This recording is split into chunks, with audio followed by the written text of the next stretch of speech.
Hello and I welcome you to Vigyan Recharge. इस video में हम सीखेंगे कि विज्ञान की नजरों से सुपरमैन की तरह उड़ने पर क्या होगा। मैं सुपरमैन के खिलाफ नहीं हूँ। बचपन में मेरा भी फेवरेट कैरेक्टर वही था और अब तो उसने चड्डी भी अंदर पहननी शुरू कर दी है। लेकिन जैसा कि आप जानते हो, विज्ञान भेदभाव नहीं करता, तो वो सुपरमैन की तरह उड़ने में अड़ंगे तो लगाएगा ही। अगर कोई ऐसी सुपर पावर है जिसे मनुष्य ने हासिल करने के लिए सबसे ज्यादा प्रयोग किए हैं, तो वो है उड़ने की क्षमता। और जब ये पता लग गया कि शारीरिक रूप से उड़ने की सुपर पावर को हासिल नहीं किया जा सकता, तो मनुष्यों ने उड़ने के लिए सहारा लिया मशीनों का और बनाए हवाई जहाज। और अब तो जेट पैक भी अवेलेबल है। कितना अच्छा हो अगर आप सुपरमैन की तरह उड़ पाए, उड़ते उड़ते दुनिया को देखें। उड़ते हुए दुनिया को देखने का मजा ही कुछ और होगा। सब लोग अपने स्कूल, कॉलेज और ऑफिस में मोटरसाइकिल और कार से आएंगे और आप करोगे सुपर हीरो की तरह लैंडिंग। भाई साहब, अब छपेंगे मार्केट में आपके नाम के पर्चे और चारों तरफ होंगे आपके ही चर्चे। और एयरलाइन के टिकट, हु नीड्स देम बड़ी। एयरलाइन की अब किसको जरूरत है? अब ये तो है उड़ने वाले का पॉइंट ऑफ व्यू, लेकिन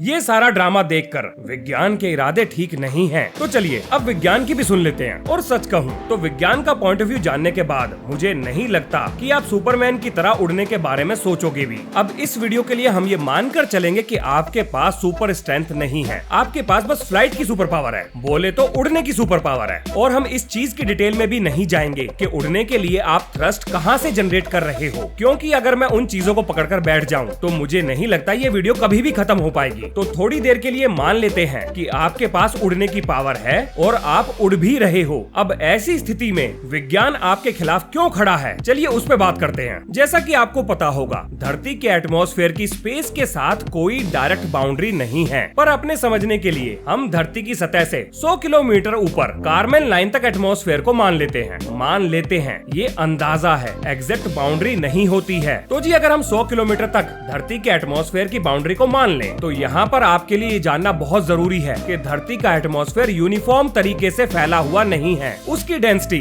धरती की सतह के पास ज्यादा और ऊंचाई बढ़ने पर लगातार बहुत तेज गति से कम होती है। यानी धरती की सतह के पास तो आपको एटमॉस्फेयर घना मिलेगा, लेकिन जैसे जैसे आप ऊपर जाओगे हवा हल्की होती ही चली जाएगी और ये डेंसिटी बहुत तेज रफ्तार से घटती है। तो आखिर उड़ने की सुपर पावर को लेकर हम कितनी ऊंचाई तक उड़ सकते हैं वो बताऊंगा बाद में। पहले उससे जरूरी चीजें जान लो। धरती का 80% एटमॉस्फेयर सतह से 10 किलोमीटर की दूरी के अंदर कंसंट्रेटेड है। अब इससे क्या फर्क पड़ेगा भाई साहब? 10 किलोमीटर के ऊपर और नीचे एयर डेंसिटी में बहुत बड़ा अंतर पैदा हो गया और ये एयर डेंसिटी ऑक्सीजन पर भी लागू होती है। मतलब 10 किलोमीटर के ऊपर सांस लेने लायक ऑक्सीजन तो ना मिलने वाली। अगर थोड़ा और डिटेल में बताऊं तो 19 किलोमीटर की ऊंचाई पर हमारे शरीर को सिर्फ जिंदा रहने के लिए प्रेशर सूट की जरूरत पड़ती है। हाँ जी, बिल्कुल वही वाले, एस्ट्रोनॉट टाइप वाले। और 12 किलोमीटर की ऊंचाई पर भी स्कूबा डाइवर्स की तरह कंसंट्रेटेड ऑक्सीजन सिलेंडर की जरूरत पड़ती है। यहाँ तक कि 4 किलोमीटर की ऊंचाई पर भी आपको ऑक्सीजन के सिलेंडर की जरूरत पड़ेगी। लेकिन 4 किलोमीटर से नीचे आप नॉर्मल हवा में सांस ले सकते हो। अब अगर इस सुपर पावर का इस्तेमाल करके आप माउंट एवरेस्ट के ऊपर से हवा में गुलाटियां लगाने का प्लान कर रहे हो, तो भूल कर भी ऐसा सोचना मत। ये तो आप ना कर पाओगे, क्योंकि माउंट एवरेस्ट की चोटी धरती से लगभग 8 से 9 किलोमीटर की ऊंचाई पर है। तो भैया बिना ऑक्सीजन के ये गुलाटियां तो आप ना मार पाओगे।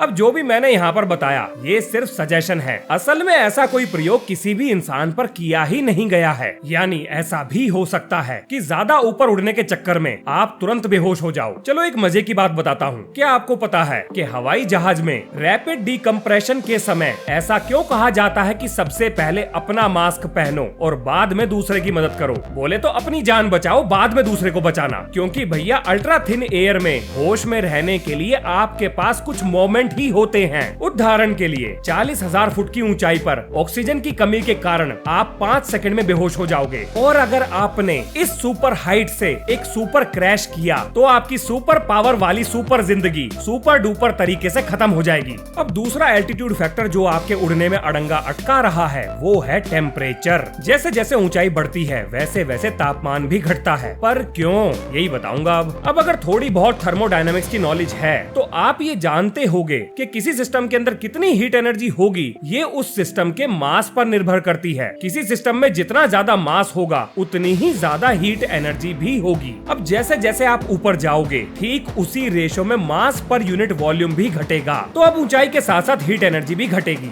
यही है ऊंचाई पर एटमॉस्फेयर के ठंडे होने का कारण। अब आप ये बताइए कि इस चार्ट के अकॉर्डिंग आपका कंफर्टेबल टेम्परेचर कितना होगा? होगा जहाँ पर आप मजे से उड़ सको, क्योंकि भैया 10 किलोमीटर से पहले ही टेम्परेचर -50 डिग्री को छू जाएगा और इस टेम्परेचर से पहले ही सुसु भी जम जाएगा। अब अगर आप ऑक्सीजन की वजह से 4 किलोमीटर से ऊपर नहीं जा सकते तो भाई साहब टेम्परेचर की वजह से आप 3 किलोमीटर से ऊपर नहीं जा पाओगे, क्योंकि अगर आप इससे ऊपर गए तो ठंड में जम जाओगे। तो यहाँ से हमें ये पता चल गया कि आप चाहे कितना भी ऊंचा उड़ना चाहो, विज्ञान आपको उड़ने ना देने वाला। कोई दिक्कत नहीं, 3 किलोमीटर भी कोई कम ऊंचा नहीं है। इस ऊंचाई पर भी काफी मजे किए जा सकते हैं। क्या सच में? अभी विज्ञान के पास और भी है बहुत कुछ बताने को। तो वापस चलते हैं थर्मोडायनेमिक्स पर। मान लेते हैं कि आप 3 किलोमीटर से नीचे हवा में गुलाटियां लगा रहे हो, कोई टेंशन नहीं, लेकिन आपको ये पता होना चाहिए कि अगर दो सिस्टम में टेम्परेचर डिफरेंस है तो हमेशा हीट फ्लो हायर टेम्परेचर से लोअर टेम्परेचर की तरफ होगा। अब क्योंकि 3 किलोमीटर की ऊंचाई पर टेम्परेचर 20, 25 या 30 डिग्री तो नहीं होने वाला, तो इसका मतलब आपके शरीर से जो हवा टकराएगी उसका तापमान आपके शरीर से कम ही होगा। यानी आपके शरीर से टकराती हुई हवा का तापमान आपके स्किन टेम्परेचर से कम होगा। अब जैसे ही कोई ठंडी हवा का मॉलिक्यूल आपकी स्किन से टकराएगा तो आपकी स्किन एनर्जी लूज करेगी और वो मॉलिक्यूल एनर्जी को गेन करेगा। इसे कहते हैं कन्वेक्टिव कूलिंग। अब ये नॉर्मली जमीन पर खड़े खड़े भी होता है, लेकिन